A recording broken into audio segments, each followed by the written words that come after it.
Welcome to Parallel Universe. She has been one of the most watched human beings on the planet since she was 14 years old. Every phase, every reinvention, every provocative moment has been dissected, debated, and consumed by a public that has never once agreed on what to make of her. But beneath the noise and the headlines and the carefully constructed controversy, there are details about Miley Cyrus's story that most people have quietly filed away without ever fully examining. And when you lay them out honestly and in sequence, the picture they form is more disturbing than anything she ever did on a stage.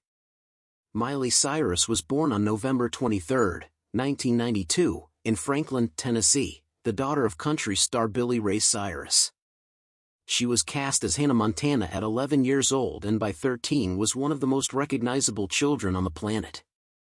Disney built a billion-dollar franchise around her face before she was old enough to drive. And here is the first detail most people ignore: she never had a childhood that was not also a product.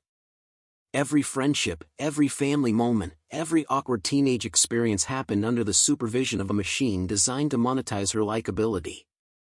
The psychological cost of that, of never having a private self that was not simultaneously a marketable self, has been something Miley has addressed in interviews with a candor that her audience absorbs and then mostly moves past without sitting with. The transition from Hannah Montana to her post-Disney identity was not a rebellion. It was a person trying desperately to locate themselves outside a persona that had been constructed around them before they were old enough to consent to it. The provocative performances, the public reinventions, the deliberate destruction of the good girl image, all of it makes considerably more psychological sense when framed as someone trying to find out who they actually are after spending their entire adolescence being told precisely who to be. Her parents' divorce played out publicly during some of her most vulnerable years.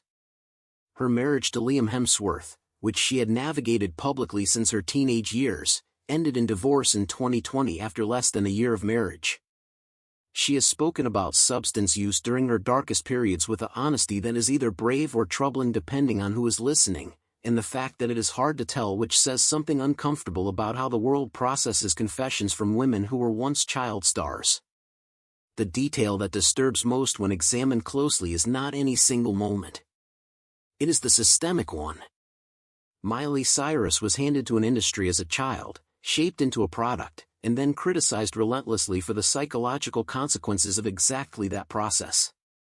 The audience that consumed Hannah Montana and the audience that later condemned Miley's behavior are, in many cases, the same people. And almost nobody has stopped to acknowledge the responsibility that creates. She is 32 years old. She just won her first Grammy. She is still standing. And the most disturbing detail about Miley Cyrus has always been hiding in plain sight, not in what she did, but in what was done to her first.